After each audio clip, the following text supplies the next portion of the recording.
All right, guys. They're for real. I don't know any other way to put it. This Seattle Seahawks defense is the real deal.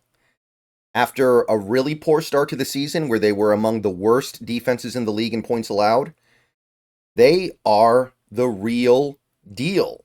And they have come so far in such a short period of time. It is so encouraging.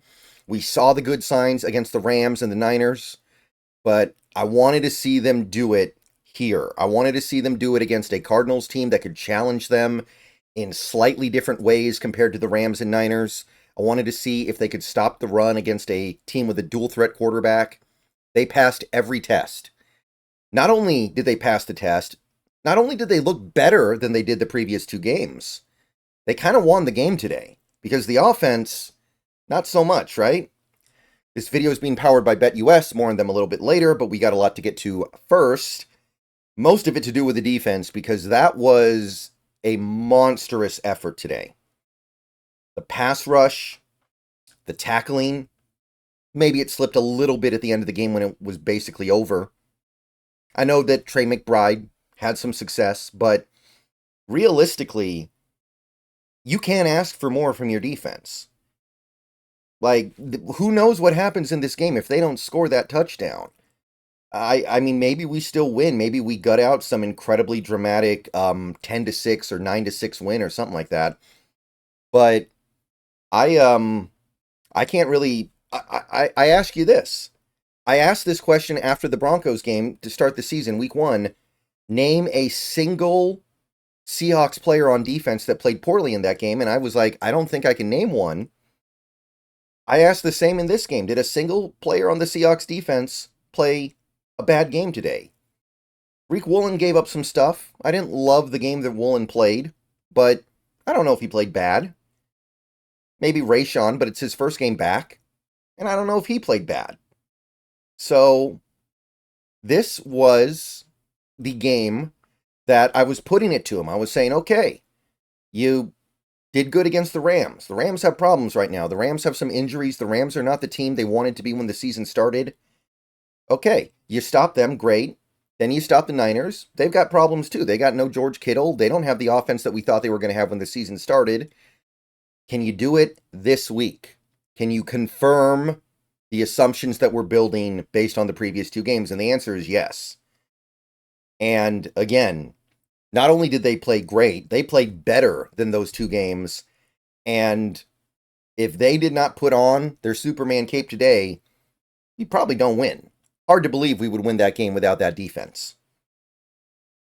And what else can you ask for from a defense in the modern NFL? When a defense wins you a game, that's something special. That's something you don't see all that often. Seen it a little more often than you have in previous years, but when you get a defensive effort like that, you've got something very, very special.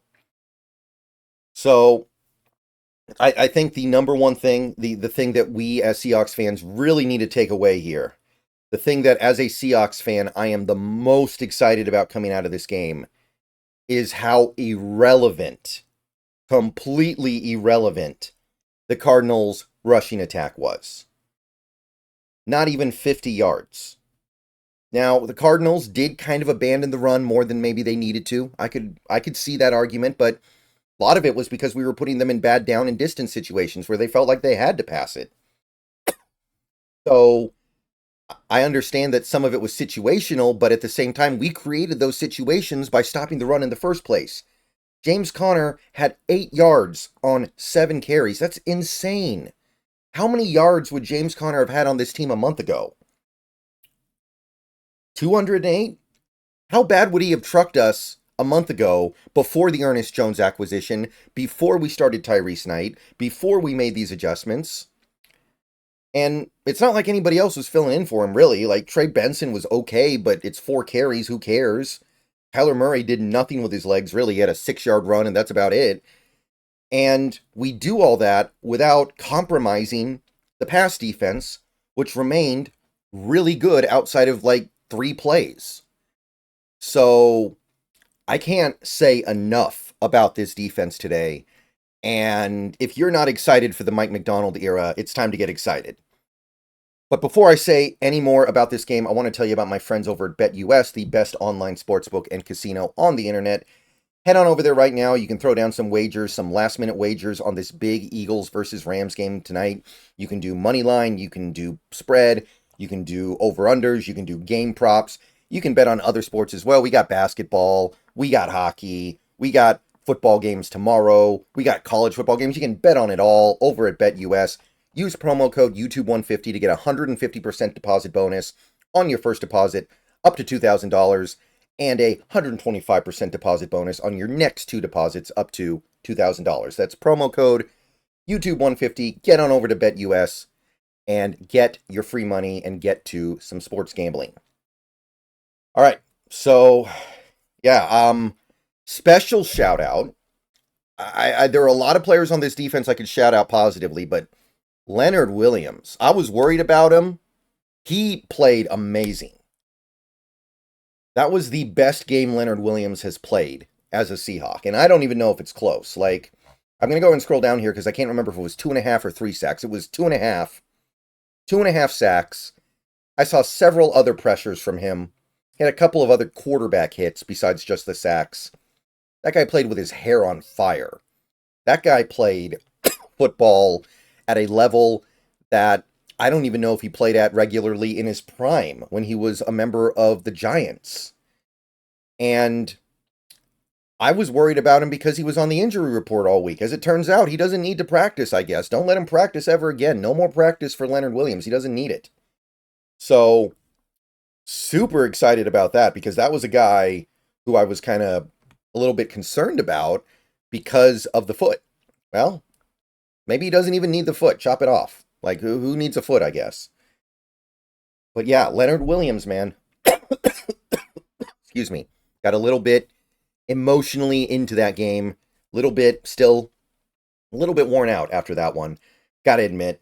But beyond that, Devin Witherspoon, I thought, played a really nice game. He made a great play on the 4th down that created the interception. Kobe Bryant makes a good play, but Witherspoon made that play happen with the beautiful contain on Kyler Murray, which not a lot of players in this league are making that play. That was something special, and that was something that you haven't seen a lot from him so far this year. He's been fine, but he hasn't been a big-time difference maker. That was a big-time difference-making play. Boye Mafe opened the game with an early sack. Derek Hall, I don't think he had a sack, but he did draw a holding penalty. He had other good, impactful plays he made. Kobe Bryant, like I said, with the pick 6. I know it's a bad throw, but he still makes the play, and he still takes it back to the house. And the way the offense played in this game, if he doesn't take it back to the house, there is no guarantee we score on that drive. So, Kobe, I mean, yeah, you found a home, man. You have found a home at that safety spot. I'm not saying that you're some kind of all-pro, but you are a good player. I've seen enough. I have seen that what you can do in that role, and it excites me.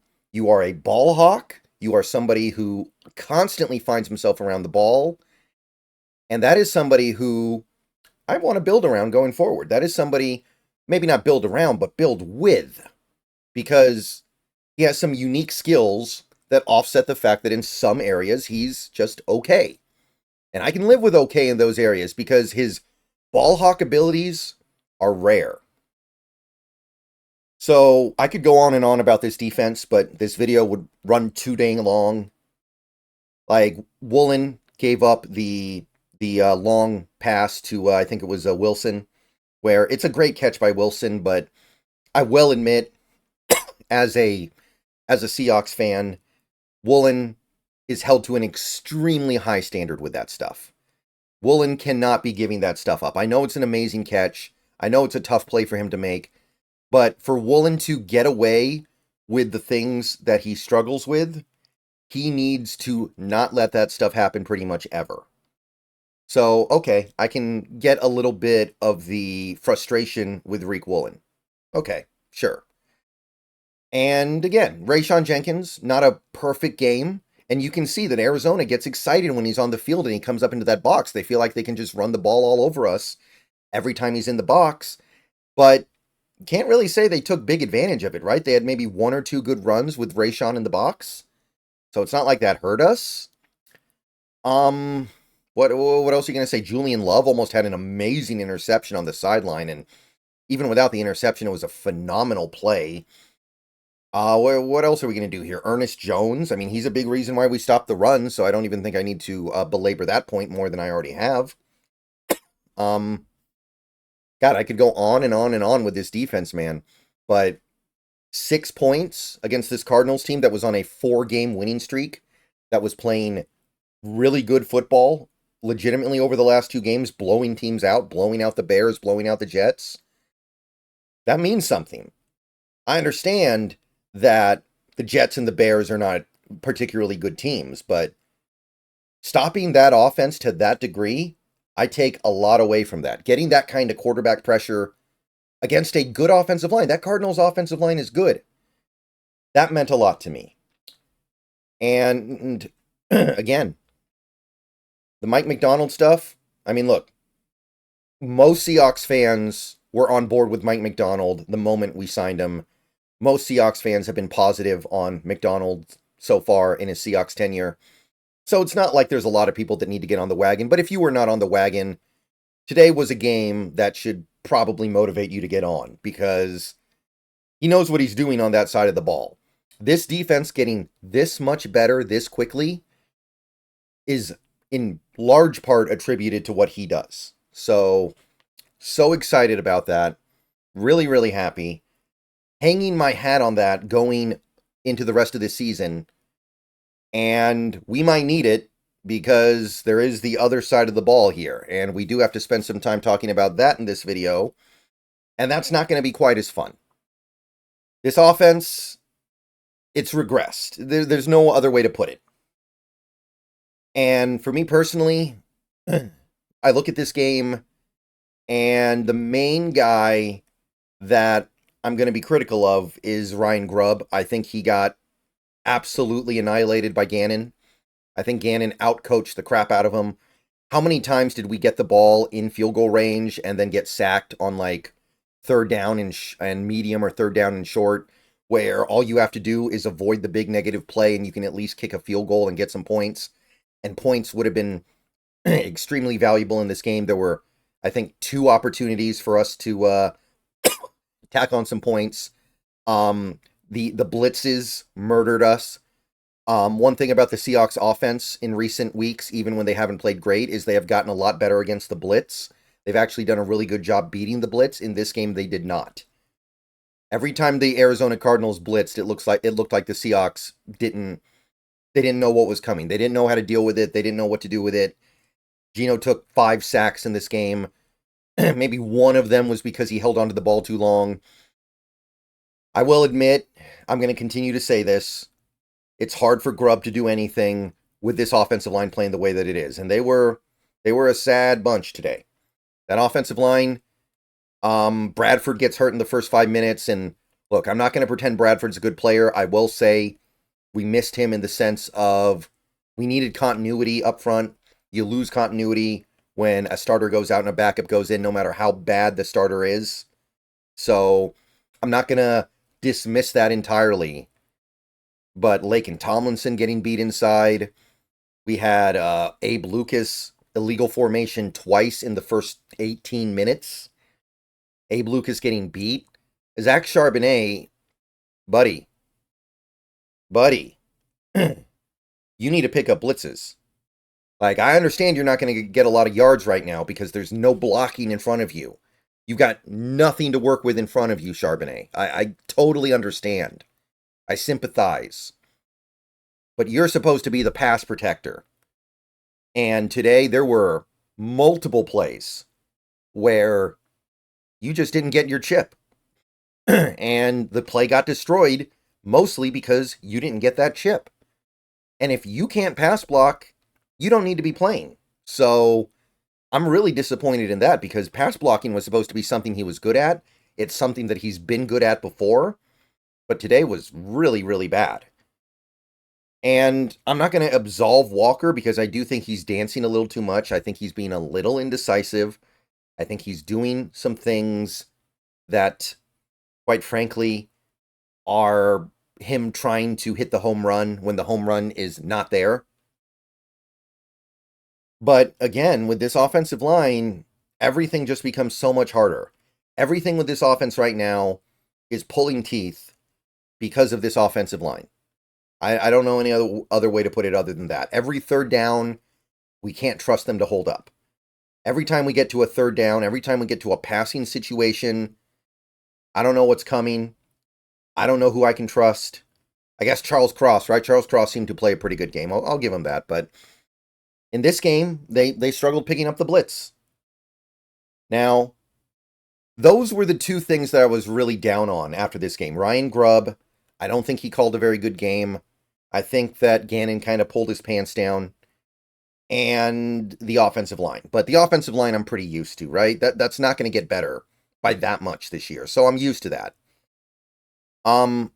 JSN played another really good game.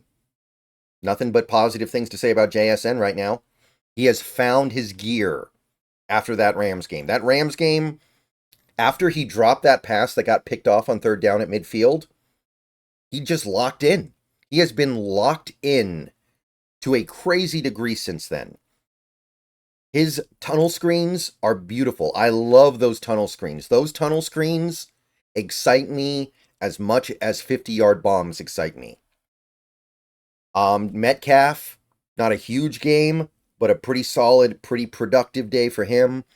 That third down catch he made where Geno basically pulled a Patrick Mahomes in the pocket. Beautiful.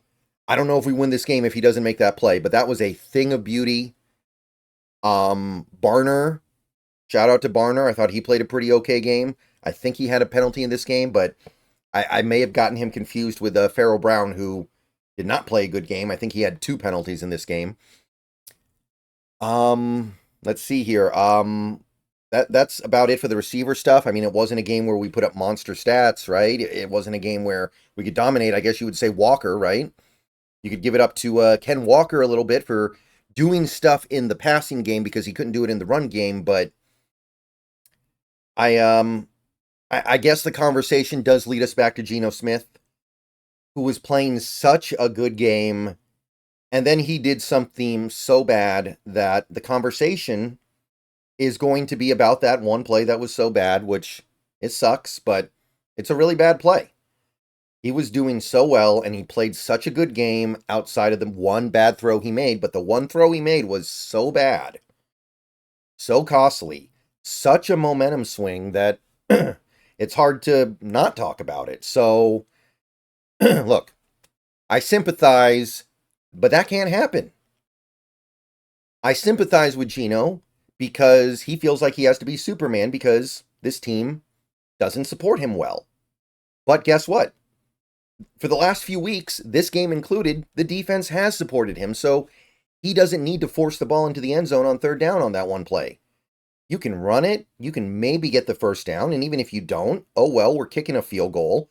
We're going up 13 points, and at that point, the game feels like it's over. Instead, you breathe life into the Cardinals with the interception. Like, I think it's time. And I would have understood that play a month ago when the defense was playing terrible and Geno was just there sitting like, okay, I got to score a touchdown every time I touch the ball or else we're not going to win. But that's not the case anymore, man. You don't need to think about football like that. So that was very frustrating. And I mean, it's just a bad decision. It's a bad throw. I don't really know what he was looking at. I don't know what he was thinking. And there was a scenario where we lose that game and everybody would have been talking about that play all week, and it would have been hard to even blame anybody for it. So I'm happy that that play did not cost us the game. I'm happy that Geno got the ball back after the interception and redeemed himself with some great throws. Again, that third down throw to Metcalf, if Patrick Mahomes did that, they'd have a whole half-hour-long segment on SportsCenter about it. And I don't know if we win this game if he doesn't make that play. But generally speaking, he's got to use his legs more. There are some plays in this game where he had a chance to take off and run and get little bits of yards, just a little bit here and there.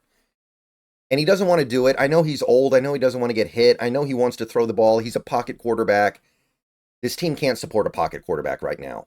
We don't have the line for it. We don't have the players for it.